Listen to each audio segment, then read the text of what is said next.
From UFOs to psychic powers and government conspiracies, history is riddled with unexplained events.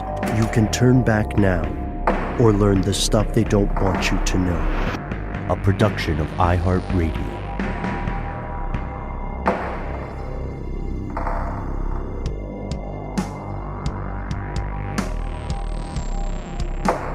Happy St. Patrick's Day. It's not today, it's when we're recording this. My name is Matt. My name is Noel, and my audio waveform is green. They call me Ben. We're joined, as always, with our super producer, Paul Mission Control Decant. Most importantly, you are here, and that makes this stuff they don't want you to know. Important announcement before we go into this week's listener mail segment. We are recording after a horrific series of events that took place in Atlanta, Georgia.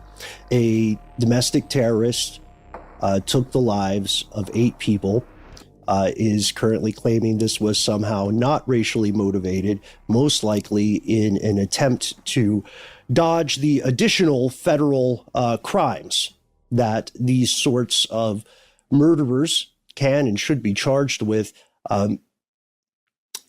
We haven't talked about whether or not to remark on this on air, but I do feel it should take precedent here for everyone listening who is of the Asian American Pacific Islander community. We are with you.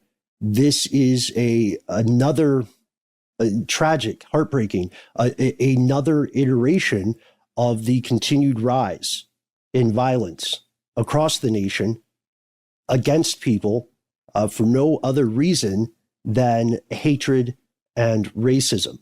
As we've said before, racism denotes, most importantly, a severe lack of critical thinking, and it has no space in any public forum. What do you guys think about that? I know I'm throwing a lot out there. No, I mean, good Lord, Ben, you nailed it. It's completely true. And it's something that I think people were emboldened to do more openly because of a lot of availability of certain forums and a lot of really charged rhetoric around things like that. And the idea of feeling comfortable lashing out at folks who look differently, who represent a certain set. And, you know, the gentleman in question, I'm not even going to call him a gentleman, the absolute monster in question, the last thing he posted on social media was a screed about how China is the enemy and, you know, how we're being too soft on China and all of that stuff. And it's just an absolute conflation of like geopolitics with people, humans on the ground. They don't represent what's happening in China. And even if they did, that's just, you know, I don't know. It's very disheartening. It has no place. And the narratives that are coming out from the regional media initially, as we record this, are incredibly distressing. Local law enforcement has been saying some just buffoonish things. And we know, or at least I know, I'm very well aware of what the perception of the American South is in the U.S. and abroad. And our show, our team of 5 or so folks and 1 plastic skeleton and a Muppet that is somehow also an NSA intern named Steve, our team wholeheartedly, we are located in Atlanta, and we stand against anything like this. To do otherwise is unconscionable. And I know it sounds like a little bit of a lecture.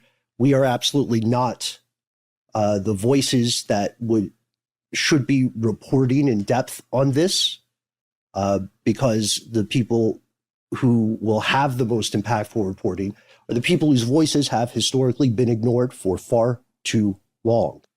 I just have to agree with you guys. I don't have a lot to say on this. Just it's horrific, and you know we're reading about it today, and I'm very close in proximity to where some of these events occurred. And right along this area, there's a large community of people that are in fear right now because of the actions taken by one person. The one thing I am thankful for is that the person suspected of these crimes was caught on camera pretty clearly at the locations. So this person who has been apprehended, it does appear like there's enough evidence to put this person away for a long time if they are found guilty, and hopefully they will be. And I'm just thankful that that has already occurred or is occurring right now. I would also voice to anyone out there who is, if you're listening to this and you are feeling some type of way because of something you've read or something you've been told, I would just say, do your best to read some other things, talk to some other people, and see what you can do to change your outlook, because this is horrible, and nobody should have to go through this. If you have experience firsthand with horrific events like this, please, as always, feel free to reach out to us directly. We will give you many ways to contact us at the end of the show, or you can always simply pause and give us a call now, 1-833-STDWYTK, or send us an email, conspiracy@iHeartRadio.com. Thank you very much for your time with our show. And as always, we look forward to hearing from you. And so, speaking of the most important part of the show, you, specifically you, listening today, tonight, wherever you're at, we like to take some time every week to share some of your stories, your feedback, your suggestions, your experiences, because they are crucial to the show. We've got some pretty crazy stuff here. We don't always do this. We all went with emails. We've got some scary stuff about big data. We've got some scary future stuff. Actually, this is a scary future stuff listener mail. We're talking about conspiracies to mess with your guts in a very literal way that seems fun and poo-poo humor at first, but quickly could become dystopian. We're also talking about, no kidding, robots. And who doesn't love a good, terrifying robot story? So big data, robots, and the guts. Where shall we begin, gentlemen? Kind of want to start inside. Can we start deep inside of us? Yes, please. Yes. Like that movie Inner Space. Let's hop on board. Very well, then. Here we go. Travel with us, fellow conspiracy realists, into these guts. Yes, up in them, in fact. Our first letter today comes from Heather. And this is pretty brief, but it's succinct, and it opens the floor for an increasingly important exploration. Things that are going to matter to you later in your life and will definitely matter to anyone who comes after you. Here's what you said, Heather. Hey guys, listening to your listener mail episode and heard you talking about microbiome testing. There was a company years ago called biome that I had test my gut microbiome. It was really neat to see the makeup of bacteria living in your gut. There must be other companies now, since this seems to be a growing industry. Keep doing what you do. Best, Heather. Thank you so much, Heather. This is one of those things that I've been increasingly referring to as a phantom topic, because we'll have like our get together brainstorm meetings. We're shooting each other ideas, and then we'll think, did we already cover this, or have we just sort of always been talking about it because it keeps coming up? Microbiome stuff. Public interest began in this a number of years after the science really hit some breakthroughs. And the essential thing is this, like we talked about in this brain stuff video called How Farting Works, or Who's Farting Inside You, or something. Your body what are you farting inside of, or something like that, right? What are you farting inside of? Yes. Your body, if you are a human being, is composed of an astonishing number of cells that aren't really you. Like biologically, technically, they're kind of like contractors. They're subsidiaries. If you want to be really classist about it, they're renting space from you, right? And you're at best their landlord. That's so right. And you know, the best way that I've thought about it, Ben, is there are so many cells in you that don't share your DNA. That's a great way to put it, Matt. Yes. In fact, do have more actual bacterial cells in your body than you do human cells. It's just those bacterial cells are much, much smaller. And they're valuable members of the universe that is you. They do stuff. You need them. In some ways, you could say maybe you need them more than they need you, because bacteria are everywhere. A single human is not necessary to the life of an entire, line of bacteria, right? And so when we look at the gut, the microbiome, all those different types of, what's that Star Wars cantina? Is it Mos Eisley? Mos Eisley. That's it. It's the hive of scum and villainy, right? Yeah. So are your innards. Yeah. It's like, that's a good, I think, comparison for your innards. There are a lot of different folks in the mix hanging out, and your body then, or that part of your body, is now their Mos Eisley. A microbiome is the collection of these microbes and their genetic material, and it lives in and on your body. Your body doesn't, you're probably not going to notice them directly, because your body is a very crowded place. It's packed so full of bacteria, viruses, fungi. And the weird thing is, with all of this stuff in you and on you, as you're listening to this now, like if you're listening and you're not driving or something, just like put a hand across your face, just caress your face real quick. Millions of things are jumping on your hand, off your face. There are face mites aplenty. There's some that evolved just to live in your eyelashes, your eyebrows. And they're especially jumping from your hand onto your face. Yes. Yeah. And the mites I'm talking about are actually, they're larger than what we're talking about when we say microbes. But the thing is, how mysterious is this? We have, as a species, spent a lot of time exploring space, exploring remote terrestrial areas, exploring the depths of the sea to the best of our ability, but we know comparatively little about our own microbial societies, right? Or civilizations, if we want to anthropomorphize. And that's where things like the Human Microbiome Project come in. It's trying to identify everything that lives on a given human being, and perhaps more importantly, take that knowledge to figure out what your microbiome, or what changes in your microbiome, may mean for you, the city, the universe that is you. It turns out quite a bit, Heather. Imbalances to your gut microbiome can make you susceptible to harmful bacteria and viruses. Like the bacteria you have now, theoretically, what you want to have is the good stuff. The stuff that's like, hey, I like living in Paul Mission Controlled Decant or Noel Brown or Matt Frederick. I like living here, and I want to do my bit to help keep this crazy contraption going.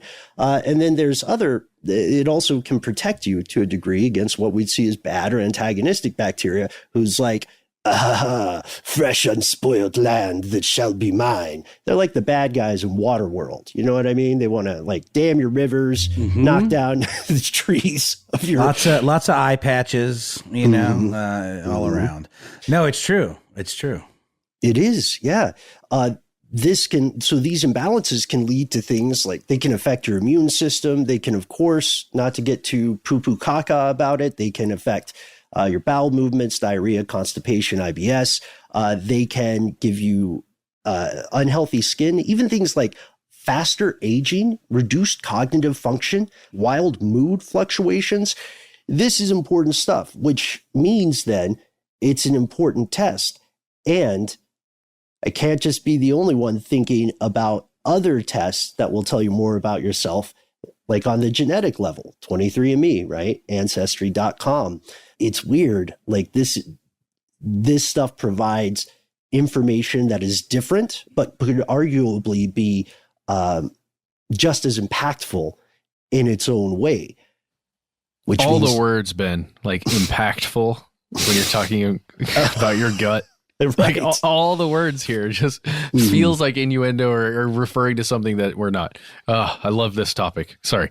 Oh no, you're absolutely right. I'm trying not to overthink it, but we have seen studies that tell us there is a link between certain aspects of the microbiome and death and disease. But people are still asking themselves, as recently as 2020, people are asking themselves, what is the mechanism? Why does this work? Why are fecal transplants a real thing that are actual medicine? How can the microbes, those little things inside you, how can they be linked to everything from like arthritis to, decreased cognitive function? Like, how can they have effects across so many different bodily systems? We don't have those answers yet, Heather. But just like an earlier example where we were talking about the early days of genetic testing, where it'd be kind of anticlimactic. You would get a test, you'd spit in the thing and you'd get a test back. And it's like, you're from probably maybe Europe or South America, or you're from, how ridiculous is this? You're from somewhere on the continent of Africa, by far the most genetically diverse concentration of human population in the world, right? Just because it's the oldest. But then that genetic stuff became increasingly sophisticated, such that now the test results you get are a world away, and those test results are being sold to third parties. That is absolutely, if it hasn't happened yet, that's what's going to happen with your gut your microbiome. People are going to say like, hey, people want that? Yeah, people want to know everything about themselves. They're like, yes, tell me about my poop. Tell me more about my poop. But what happens if an insurance company, right, manages to have what they feel is a proven correlation between something in a microbiome and like a higher incident or higher likelihood of some sort of cancer, right? Or some sort of chronic disease. Yeah. If anybody, if that ever happens in the future and they try and make me cut back on my habanero intake, I'm going to be really upset. And we have to move on, but there's one last thing here.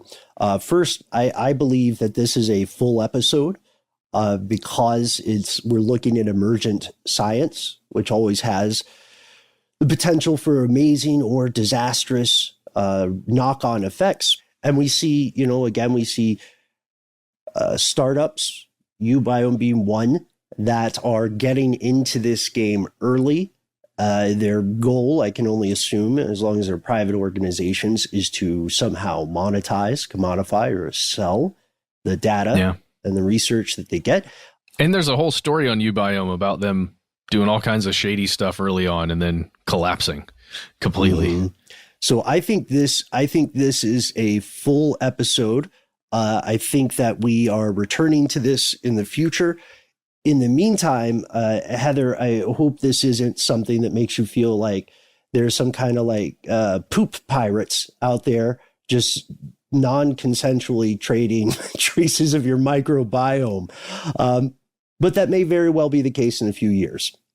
So everybody, don't be scared yet, but get ready. Get ready to be frightened. And the really cool thing about this, to end on a less dystopian note, is that it is possible to change your microbiome, not just through a fecal transplant, but through the things that you eat, through your diet, through your exercise. So if you get a result you don't like at some point, then it is possible that you can, unlike your genetic code, easily change it on your own. So there we are. It's a brave new poop. Just think that every time you go to the commode. We'll pause for a word from our sponsor. We'll be back with more from you.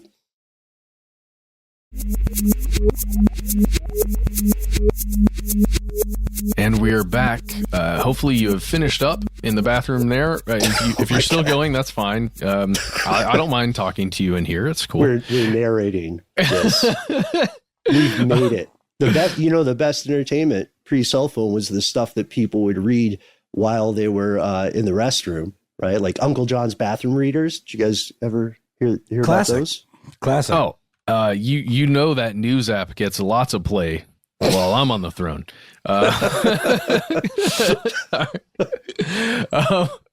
Oh Lord. So we talked theoretically about, future policing of our guts by these companies and possibly third parties. Well, now let's discuss macro policing. I don't know. Regular old policing and law enforcement, and what's happening right now in the world of robotics and policing. Ooh, you guys. RoboCop is real. News? What? Oh, okay. So it's not good news. Well, I mean, I rewatched RoboCop recently, and it holds up. It's quite a good satire because it's very much. I think it's got a reputation for folks that maybe haven't actually seen it as just being kind of like a brutish kind of action flick, but it has a lot of subtext to it, and it is about the dangers of automated policing. Well, that's what we're going to talk about. Dangers on all sides here, guys. I did have a RoboCop toy, so I don't want to sound like I'm super anti-RoboCop. I did too. I had the big one, the big figure. He would go, drop it. I just remember him saying, drop it. Did the thigh open up? And we're talking like with the gun sidearm? holster? Yeah. No, I had the action figure with a car. Oh, cool. No, those are really cool toys. And I remember saving up or doing chores. I had like a chore wheel of some kind or like a progress report. And if I did well, I would get a toy of my choosing that I would, and one of them was the Not the Mama plush baby from the show Dinosaurs. You'd pull a string and he'd say all various cute things. And another one was the Murphy kind of large format action figure. I like the karmic nature of the wheel there. It's philosophical. But yeah, RoboCop. Sure. Okay. RoboCop. That's our entry. Yes, we're going to read something from James C. here. It's very short and succinct, and I love it. But man, he sent us on a journey. For this segment, guys, I'm going to request that you go to a website called Knightscope.com. KNIGHTSCOPE.com. So you go there. Hey, if you're listening to this on the toilet, a great time to go to Knightscope.com.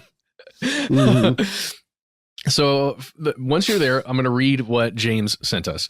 That's what we mean by commodification in this episode. I'm sorry. Oh, Lord. All right, we're there. We're there. So Jim says, I was just wondering if any of you have seen or heard about Knightscope Incorporated. I just saw a commercial about this company promoting its security robots. Is this just a flash in the pan company or something we as a society should be worried about? Well, we'll tell you. So first of all, if you go to Knightscope.com, a pretty slick website, it's looking good. Do you guys see that first image on the screen there? Little four-wheeler, but where's the seat for the driver, Matt? There's no seat for the driver because that baby is autonomous. It looks like, I don't know, a cross between the Knight Rider car and something Batman would drive. Tron? And a Tron motorcycle, but with four wheels. It looks pretty incredible, and it's a real thing. That's not a CGI rendering. That is a real world, probably a prototype at that time. Maybe not. Maybe that's an actual rollout version of this robot. But it is a robot meant to be a law enforcement officer of one form or another. And Knightscope produces all different kinds of robotic law enforcement things. Accessories, perhaps? They're hey, look, they may gain sentience at some point, so let's call them like early version RoboCops. Teammates. There we go. So if you click on a couple of these different versions, you can see that they've got a model that is called the K1, the K3, the K5, the K7, and then something called a KSOC. And we just want to go over these really quickly just so you have an understanding of what this is and you can explore along with us. The first one, it's called a K1, and I think the K3 is no, it's just the K1. The K1, it's basically a standalone machine that sits in an office or, in an entryway for an office building or something like that. And it's designed to scan people that are moving past it or that walk up to it. And it's really interesting. You can do like security credentials through the thing. You can do coronavirus testing and like temperature checks and all kinds of diagnostics for the humans that walk up to the thing. It has a bunch of cameras and sensors on it that can do all kinds of things. And you can actually if you go through the website, you can look at all of its capabilities. All of like the facial recognition on it is pretty crazy, apparently. It also has physical deterrence. So this is, I'm going to read this part. It has a highly visible physical presence. That's what the website says. It does eye-level video streaming and recording, and it can provide entry and exit point monitoring. So really a fancy security monitoring system, really. It's a sentry. It's a sentry, but it doesn't really do much. It's not like it's got lasers on it or arms that come out and grab you or something. It will take images of you doing something you're not supposed to do. So right? It won't light up a boardroom full of executives like the thing in RoboCop. At this point, the K1 will not do that. I guarantee it. Right. That's a small comfort. But if that's what you're looking for, wait, there's more. It only gets more sophisticated from there. So the next thing called the K3. This is a, quote, fully autonomous security robot for indoor use. This thing has all kinds of interesting things. It has autonomous detection stuff. It's got, according to them, robust communication, remote monitoring, and it can broadcast messages. So, and it looks like a Dalek. It does. It looks like a Dalek. Which is for any non-nerds out there, is sort of like a trash can with like some kind of probe looking thing sticking out of it, right? Mm-hmm. Yeah. It's somewhere between. It's like if R2-D2 and a Dalek get together for their sci-fi family reunion, then this is a cousin that shows up from like the swankier part of town. Got it. Yes. It's only for indoor use. That's important. And, again, it's not doing anything. It doesn't, at least according to their site, and right now it doesn't have any kind of crime stopping, abilities. It's all about monitoring and recording and alerting. That's what it does. Now, if you jump to the K5, and I think it's K5 is the one that has been spotted in a lot of cities around the world, because this thing is in use on the exterior of buildings. It is like a slightly larger version of the K3, the very, very similar build. Looks kind of like a cone. Really, that's the way I would describe it. It's got a bunch of cameras and sensors on it. It rolls around. It gives messages out. It will publicly say things like, make sure the park is clean. Don't loiter, please. With a strong implication of or else. Kind of. Yeah. But it has the ability to essentially be a recon drone or a monitoring drone, essentially, for a human security force. And what it does is, again, it just kind of has a patrol. But it has an actual patrol. It's autonomous. It goes around. You set up the patrol, and it does its thing. And what it does is it connects with the law enforcement or security, group inside a building generally using that KSOC. It's the Knightscope Security Operations Center software and sometimes hardware that they provide. So it's just got a direct comm link essentially to that. Usually that is then that the communications office or the operations center is connected directly to a local law enforcement agency or something. So it's almost like a home security system at your house.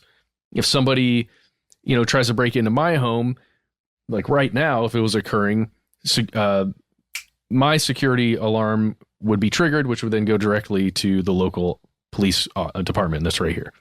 Same deal. But it doesn't always work that way in practice, and we're going to talk about that really quickly in a moment.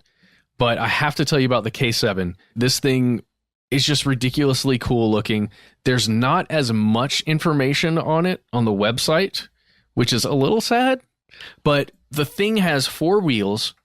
It looks like Tron, as you said, and the wheels all turn separately. So the thing can just rotate itself in a circle. It can strafe, move to the left or to the right. It can go forward or backwards, and it can turn just in these beautiful ways.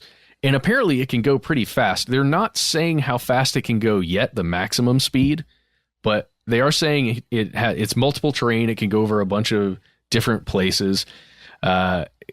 It seems super dope. And it's also large enough that I think eventually this would be the model, or one similar to this could have some kind of actual munitions, whether that's, some kind of non-lethal thing, or even eventually lethal stuff at some point in the future. I do want to point out, no matter what its speed is, the way that it's designed to be more like an automobile, maybe something for urban conflict, but something that could also potentially, you could rig it to navigate off-road terrain.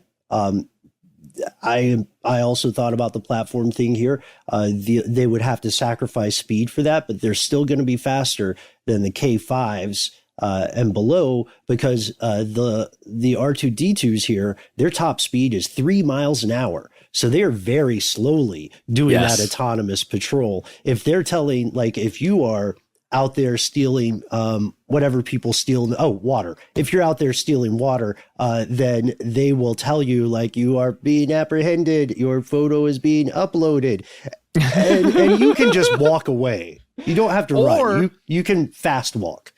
Or give it a swift kick. These things, yes. These things look like they will topple right over, and it's not like they're light. They're pretty heavy, but they're cone shaped, and they've got wheels on the bottom. So, like, if you're good at kicks, you can knock one over pretty easily. I'm assuming. I haven't run a demo. I haven't run any testing with this, which you can run a demo, by the way, if you're a company that is really looking to up your security, or at least go change it in a revolutionary way. You can get a demo. You can request one, and they will bring someone from the team will bring you some of these robots to show you what they can do. I'm just picturing us in some future protest scenario where they're like, oh no, the robot's here, run. And then Matt jumps out and goes, calm down, everyone. I'm good at kicks. Front kick. Yes. just like a little, and they just like topple right. I mean, those Daleks, man, they were notoriously flimsy, Mm-hmm. Yeah. Well, here's the thing. You may not have to kick them. I'm going to read you a story from Gizmodo from 2019, October 2019. Here's the headline. Useless police robot fails to call for help when needed. Oh, boy. So it's a story about a woman who observed a fight that was going on in a local area in California. I'm just really quickly running through this. I don't even know exactly where it was in California, but she ran up to the robot like, okay, here's an officer, essentially. Hey, well, there's something going on. We need help. And like hitting a button that essentially is alert the local police, and nothing happened. It didn't do anything. It continued to tell everyone to keep the park clean, and it told her to get out of the way. It's like, please move out of the way. Mm-hmm. It's like, I'm doing my rounds. Get out of here. So they ended up having to call 911 in order to get a police presence there. Didn't one attempt what could be anthropomorphized as suicide? Yes. There's a CNBC article from, I think it's from The Verge as well. I don't know if maybe it is from The Verge originally, by Nat Garon. Mm-hmm. It was published in 2017, and it says DC security robot quits job by drowning itself in a fountain. It's a depressed robot too. Oh, we've all been there. Yeah. And you can actually see a tweet from high above there near the offices where if there was a fountain that this thing just went right into, and that was it. But again, these things in their current form are pretty susceptible to physical manipulation if you're into it. But be aware, you will be on camera, your audio will be recorded, you will be seen if you try and mess with one of these things. Also, facial recognition technology is inherently fraught with problems that people are trying to work on now. But keep in mind that depending upon how you look or how that camera believes that you appear, you may be endangering other people that law enforcement just assumes look like you. This has happened. I hate to say it, but facial recognition still, as we talked a little bit about in our episode on Clearview, AI. Facial recognition still has some problems that rightly lead many critics to call it racist. Oh, yeah, that's true. All right, look, before we get out of here, guys, I'm going to give you some stats. This is coming from Business Insider, January 2020. This is information on Knightscope.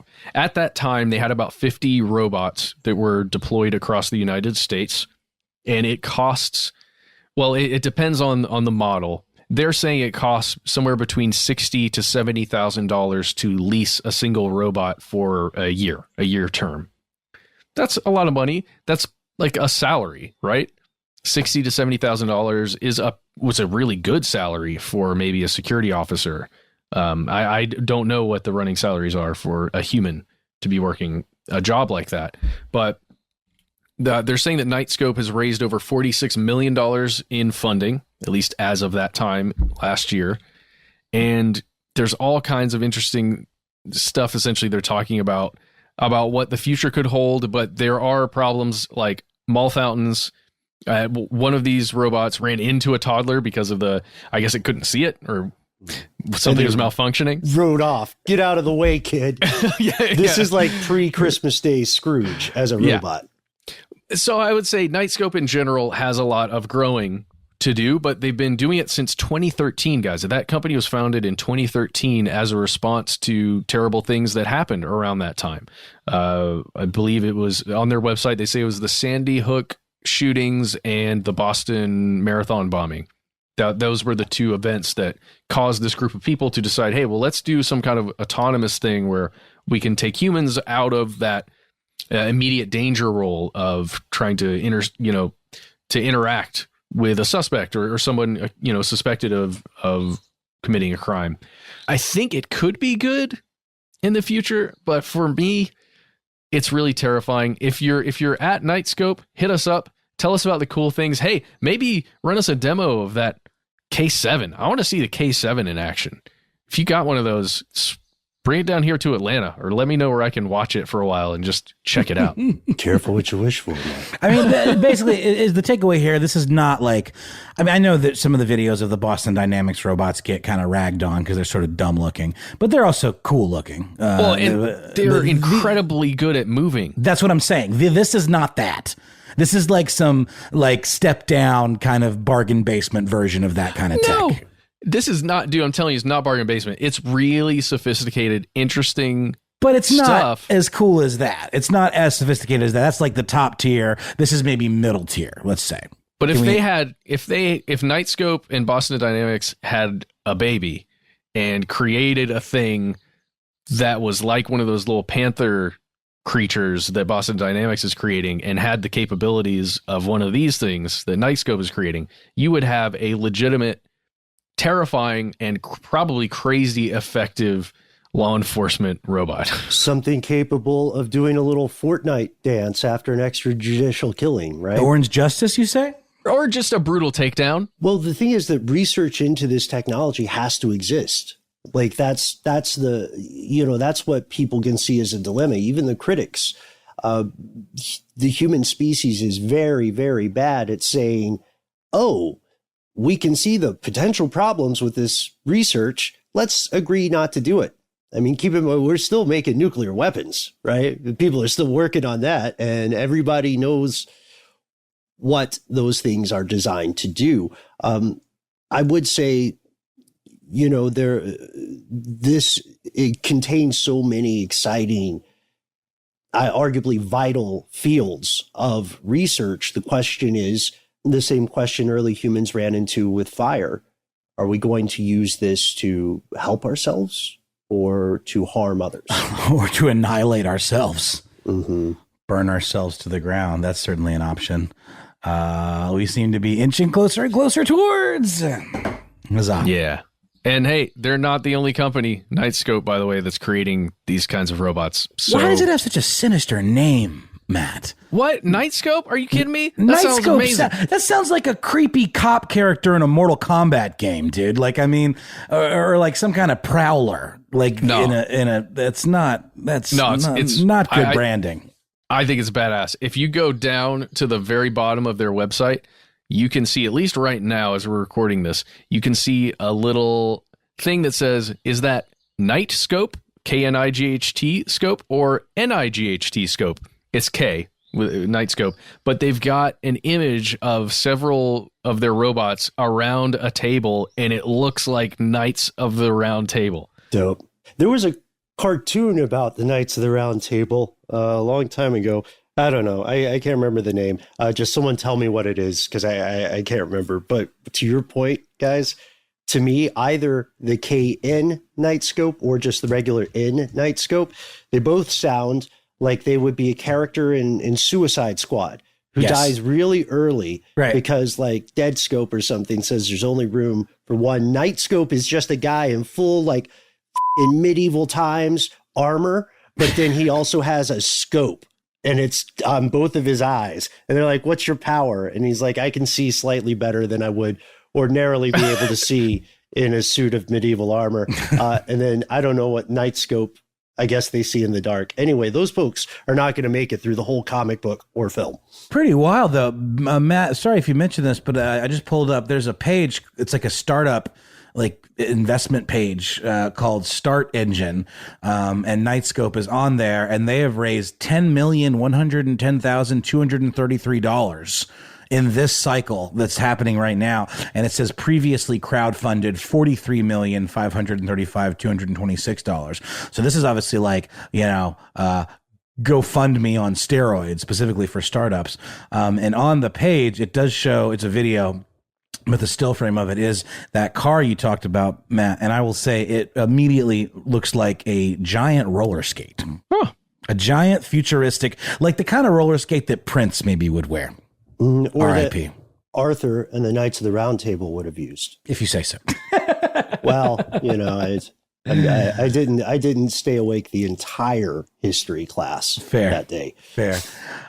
Interesting stuff, man. I mean, what's your takeaway though, Matt? Like, terrifying? Let's be real for a second. I know there's some tongues and cheeks here, but terrifying, cool, effective, potential. I mean, like, I don't know. It just seems like a real slippery slope. I just want to be on the side of Knightscope. So I think it's the coolest thing, man, ever. You're a monster. It's dope. You're a real monster. Well, they're real and they're coming. So they're listening right now. Well, also, really, we're in the infancy of this. I mean, it feels like there's a lot of progress and a lot of terrifying things, but the closer technology, the more sophisticated this kind of technology becomes, the more closely it engages in biomimicry, right? So I'm keeping an eye out for the spiders, or the things that can move the way a spider would move. That is going to be, I think, a little more difficult than an automobile that's limited somewhat in its direction, even with the very clever design of these wheels or the rolling cones. So keep an eye out. Keep an eye out for those spiders. Oh, just gotta add real quick on this this crowdfunding page. They make some pretty interesting arguments. They've got a tagline here that says humans can only see so much, but robots can see much more. And then there's a whole section called The Problem. Innovation in the security industry has been stagnant for decades. Guess what the picture is, guys? A security guard asleep at his desk with an open box of Chinese food in front of him and a tipped over soda cup. They're coming for our jobs, guys. Maybe he's in a class on medieval history. It's possible. I feel like I was in that same position. I think they should let you eat in college classes. This has nothing to do with anything. But I think it helps people learn. So would they stop you? Would the professor be like, Mr. Bolin, kindly put down the ramen? I think you mean quesadilla. I did in fact get stopped and threatened with a thing that is not real, which is contempt of class. But this guy was so hardcore, I thought maybe it was a real thing. He didn't whip out your permanent record? No. Guys, I will hold you in contempt. Sorry, robots. Yes, we've gone on this way too long. We need to take a break. We're way over time. I'm sorry, Paul. Cut any of this that you can. All right, take a break. We'll be right back with more listener mail.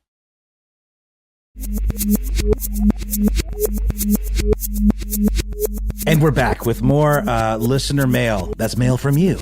Yes, you. Right there. Sitting there at this very moment. And that person that I am referring to is Louise Superstar. You know who you are. That's right. you asked to be referred to as Louise Superstar. And I'm going to read this email because it's a doozy. It involves some questions that I think a lot of people have, or at least some, let's just say, suspicions that a lot of people have about how often and how much do these home assistant devices actually hear? Do they only listen when you say that magical wake word, or are they listening all the time? And where does this information go? Does it just disappear into oblivion, or is it stored somewhere? And I think we know some of these answers, but it's interesting to hear from the inside perspective from someone who was actually there. So this comes from Louise Superstar, who asked to be referred to as such. And I'm going to abridge it here a little bit. I live in the UK. When I finished university in 2019, I got a job as a data analyst for a company called GlobeTech. If there was just a Globo at the end of that, it would sound like a made-up, like, jokey conglomerate company, like Globochem, which I think is from Mr. Show, maybe. The interviewer was very vague about what the job would be about, but it paid very well, and I had nothing else lined up, so I accepted the position. When I started on the project, I was surprised by how easy the job was going to be. The idea behind the job was to help Apple improve its virtual assistant, Siri, by doing basically spot checks of some recordings that purportedly took place when the wake word was spoken, being, "Hey Siri." Sorry to everyone out there with a Siri that I just, triggered. So sorry again. Back to the email. All I had to do was listen to Siri recordings and answer questions about how clear the audio was. Did the user have a clear intention? Did Siri complete the right action? And then grade how well I thought the interaction was overall. I was expected to listen and grade over 1,000 recordings a day. So just to sum up a few things, there aren't personal details like the name of the Apple ID associated with the clips or any kind of personally identifying information about the individual. But what was deemed necessary for data analysts to see were the exact locations where the audio clips were recorded, names in the contact lists of the user's devices, and occasionally we could even see the playlists and apps on their phones. Okay. Not only was I freaked out about how much information was being shared, but also how often Siri is accidentally triggered and saves these recordings and sends them along. During the 2 months I worked on the project, I heard people having sex through the HomePod. Yeah, same. I don't have a HomePod. Not me. Okay, fair. Long audio clips that sounded like they were recorded during therapy sessions through the Apple Watch. And a lot of people arranging affairs. Bear in mind that we could see the exact locations of the recordings, so it could have been very incriminating if someone on the project was to recognize the address. And more drug deals than I can count.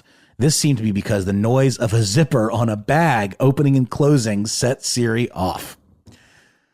Wow. I was only on the project for 2 months before there was a whistleblower working on a similar Apple project for the same company in the Netherlands, which resulted in the UK and Ireland projects getting shut down as well. I will include an article below, great article, which I will link to or mention in a second, so you can look into it a bit more. But I would like to point out that as this took place in 2019, it was before Apple gave users the options to not share their data, and there was nowhere users could even see which aspects of their data were being held and shared across the globe. The other important thing to note is that there was no vetting for this position, and there was such a high turnover of staff. If you failed to meet your targets a few days in a row, you would get fired. And there were inductions for new staff members every single week. I think this is a fine place to stop.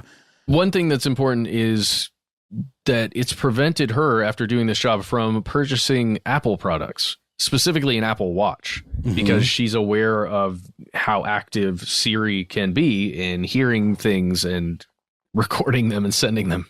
Sure. Like if you work at a slaughterhouse, how many hot dogs do you eat on a given day? You see how it's made. Well, they're free hot dogs, Ben. I would assume all the hot dogs, but that's true. I'm not applying this rule to myself, but I'm a garbage Food disposal analogy. As am I. And look, I say this as a person with A smart home. I have Alexa, and I have that. Sorry again for triggering everyone's device there, but I have that controlling a Sonos situation. I have smart lights, connected up to that system.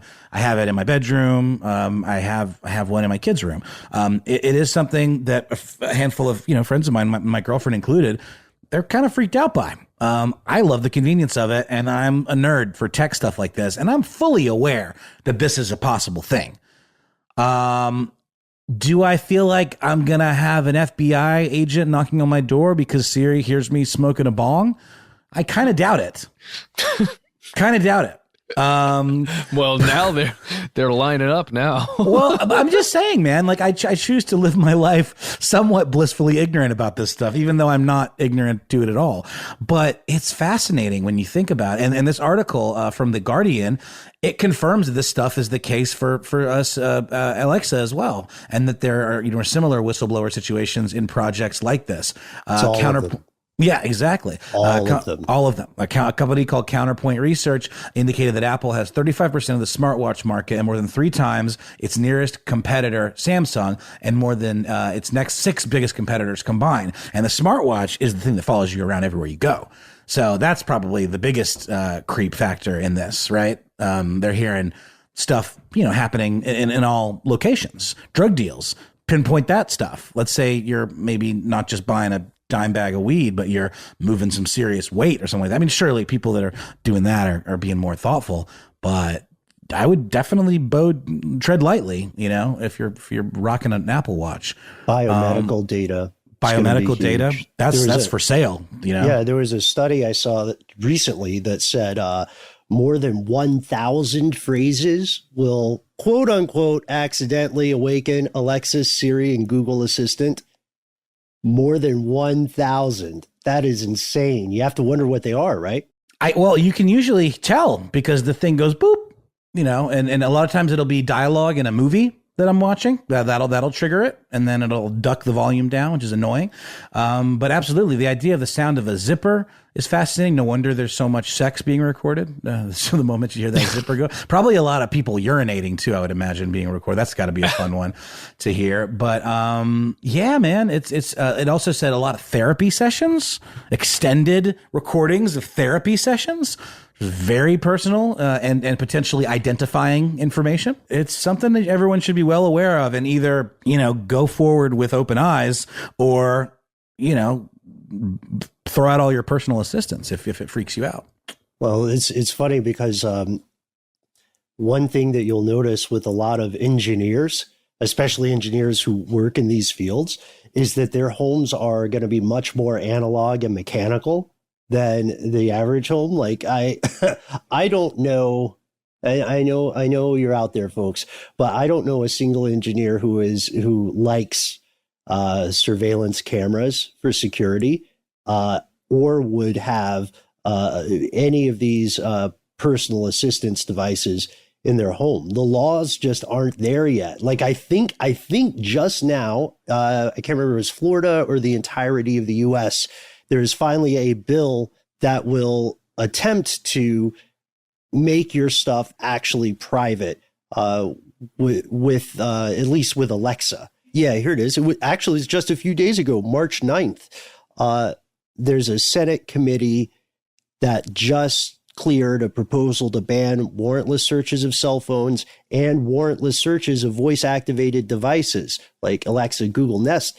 But that's just clearing the search. That has nothing to do with these things capturing this information. And Noel, Louise, superstar, to your point, that's the tough part here is that it's very easy for companies to do this on purpose and say that it occurred by accident. Like, how would you prove that it is a bug and not a feature? You know what I mean? Like, I don't know. And I also have some, like everybody who, it's so funny when we talk about how the passage of your automobile is monitored, how your internet usage is constantly monitored by someone, even if it's just an ISP. The age of privacy is very, as we understand it, was very short-lived, and it's over. We are in the post-privacy era. Privacy is like a luxury of the elite at this point. That's why you don't hear a lot about the world's very important, wealthy and powerful people. That's why their images are carefully managed. And whenever we talk about surveillance, as Matt, Noel, and I have all said at one point or another, you got one of these light ups, not just for waving at concerts. By the way, guys, right. For a long time, I've operated with my phone's location services off, like no permissions allowed to any of these apps for my mic or my camera. I decided to give in recently. I put on my location services, put on my significant locations, did all that stuff just in case something happens to me. You guys could find me or at least locate my phone. Oh, you got to find my phone on there. Oh, that's, I mean, like I said, it's a thing you have to weigh. How does the convenience of this stuff benefit me in my life and maybe the lives of my family members, and the convenience or the peace of mind or what have you? Or am I so freaked out by it that I just would rather just opt out of something like that entirely? I mean, to me, I'm fully aware of the trade-off, and I choose to choose the convenience and the peace of mind. Also, I'm not doing anything so egregiously illegal or immoral that I would be concerned that anything that I'm doing could be like in some way used against me or whatever. But then again, given the long enough timeline, let's say this stuff becomes commodified by the government, then next thing you know, you're getting black bagged because you say the name of the wrong country or something like that, or you get like, think about McCarthyism, where people were getting hauled in for having certain leanings and having certain attitudes. That's a different world. And that's not currently the world we live in, but given a big old sea change, it could certainly happen. So that's a great point. Things to think about. Yeah, I mean, let's continue thinking about them. These are important points. I think I brought this up, God, maybe it's a few years ago. We were talking about big data and you or something like that. The problem that you're outlining, Noel, is crucial, and I think we can't say it enough.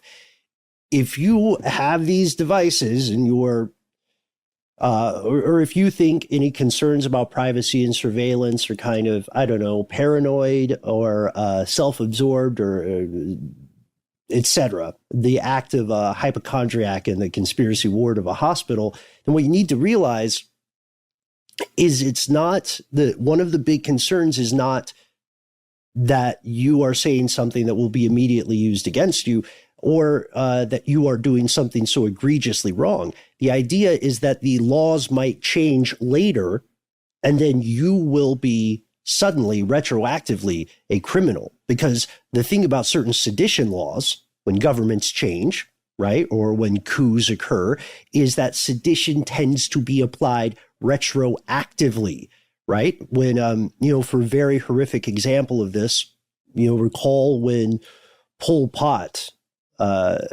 instituted their bloody regime in Cambodia.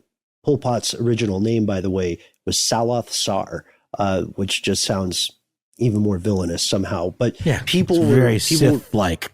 Exactly. Yeah, people were being tortured, brutalized, and murdered, not like for a wide number of horrifically arbitrary reasons. And often it wasn't something that they had done recently. You know what I mean? Like they had a job back in the day, or they had gone to the wrong school back in the day. And those activities were used as evidence of stuff because the laws of that new regime had new laws. So I think that's the theory. Like, what if you're in a situation where, your PA, your personal assistant is recording something, you're hanging out with your friends, and you're talking about like how there's a certain, I don't know, like a drug law you don't like, or there's something like there's a war going on and you think that war is something that shouldn't be supported. And then later, maybe years later, there's a new law passed that says it's bad business. It's the equivalent of a felony or sedition to say anything bad about any wars that the new U.S. government conducts. And then you get that knock knock from one of those Knightscope R2D2s, and it does something even spookier. It just snaps a picture of your face and then tells you to report somewhere. and you don't know why. Oh God, I'm scaring myself. I'm sorry, guys. Yeah. All right, so there you go. Yeah. Yeah, I wanted to say one more thing, to counter that, and we're completely on the same page. Do we believe these companies when they say they don't attach any signifying information to these Absolutely recordings? Not. Right. But then again, what is logistically reasonable for them to store this data? How long is logistically reasonable? Are they really just holding on to people's information for the future purposes of blackmailing them or for the future purposes of cooperating with some new totalitarian regime? I think no. I think this stuff probably is largely designed for what they're saying, to improve the accuracy of these assistants. I don't think there's necessarily nefarious motives in storing this and in some way using it against you. And it just doesn't make sense considering how many people have these devices to just store all this stuff forever, and be able to recall it and pin it to a person.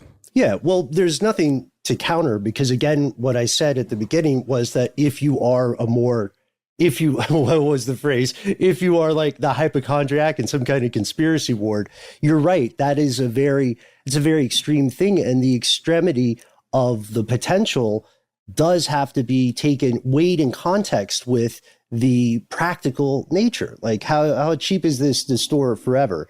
A profit motive makes much more sense than like saving up for at this point, fictional government. Like as long as there is more money to be made storing or selling the data than there is expense accrued by, maintaining and storing it. And then also there has to be some like identifiable data is a tough one too, because as we know, you can learn a ton of stuff just from what would be considered allowable, non-identifiable metadata. You just have to combine the different toppings put the pieces together. So sorry. No, well, please, I'm hungry too. Just follow the breadcrumbs, right? The breadcrumbs don't necessarily have a face, but they were put there by a face. I'm sorry, or a pair of hands attached to a face. And you can learn a lot about this person's intentions, their associations by just following those things. And that could apply here too. But again, it's an opportunity cost, right? Like how long do we store this? Like if you store something, then you're not able to store something else unless you're just indefinitely increasing your server space, which just obviously a company like Apple or Google is capable of doing. They can afford, but there's also not unlimited infrastructure to do this. So it is an opportunity cost. So they have to weigh like how worth it is to hold on to this versus what else could we store. And I think they probably have a period like a security camera where it starts to overwrite itself. Mm-hmm. Or maybe there's something. I don't know the laws on this, but I'd be interested to hear. Maybe depending on your country or state, there's a law that treats it like accounting data or something. You know how like corporations have to hold certain business records for X amount of years, and that's like they ship them off to Iron Mountain or whatever so that they don't take up office space. Maybe there's something like that, because I don't know the full extent of what they have in the EU. You guys have heard about that, the right to be forgotten law. Right. Which I don't know. Is that an age cutoff where you just say like all the dumb stuff I did on YouTube before I was 18, forget about it? Yeah, but how does that work? I know we've talked about this, and sorry if I'm misremembering, but is that does that involve being able to say I want this thing taken off the internet and expect full 100% effectiveness of that request? I think that's an excellent question, because I'm not sure how enforceable that is. I think the nature of enforcement is that they can ask the company that gathered the data to delete it. But it's like the Streisand effect, right? Like once the signal's out there, I just don't know how you can make something 100% go away. I'm sure it's possible, but I also, to your point, I don't know if it's something a normal person could do, right? Like that's because someone else can just repost it. Exactly. And I found a thing. There was a case. The EU's top court has ruled that Google does not have to apply the right to be forgotten globally, meaning that the clarification was, currently there is no obligation under EU law for a search engine operator who grants a request for dereferencing made by a data subject to carry out such a dereferencing on all the versions of its search engine. So you might not be able to find this information about the person in the EU, but you could still in the States. No, that's a Five Eyes level loophole, right? No doubt. Wow. So just assume what you do on the internet is public record. To someone. Or what you do in your bedroom or in the bathroom, because we know you're still sitting on the pot. Look, it's okay. Your legs are probably going numb at this point. Mine do. If I'm in there for an hour and 10 minutes. This is like our bootleg version of what they call the NPR moment. Do you hear about that on the fundraisers? The driveway moment. Driveway moment. That's what it is. Oh, great. Yeah. We have a commode moment. The commode moment. That's true, because we're classy like that. But yeah, I mean, it's something to think about. I don't, for me personally, not something for me to lose sleep over or be terrified. I'm certainly not going to go unplug all my devices, but I think, it's something that people should be aware of.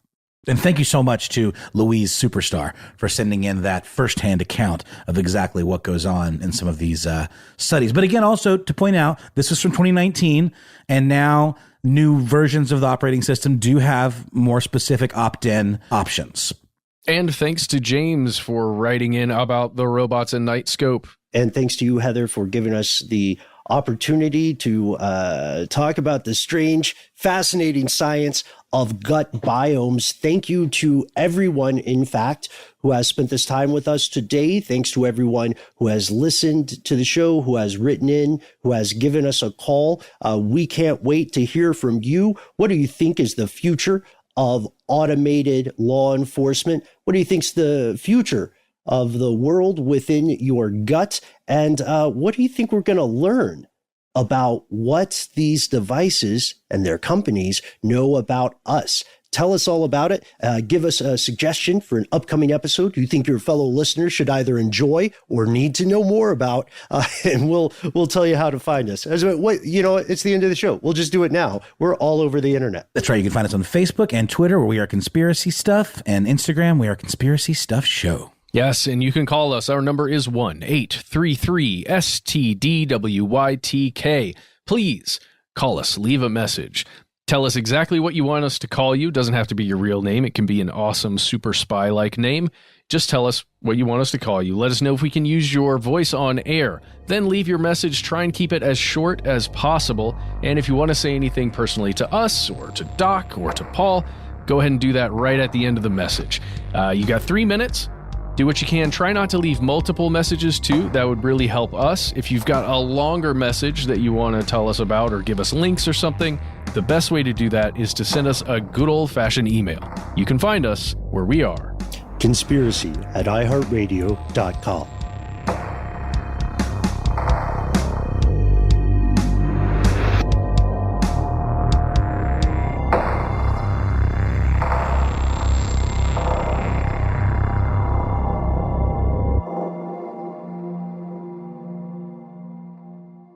Stuff They Don't Want You to Know is a production of iHeartRadio. For more podcasts from iHeartRadio, visit the iHeartRadio app, Apple Podcasts, or wherever you listen to your favorite shows.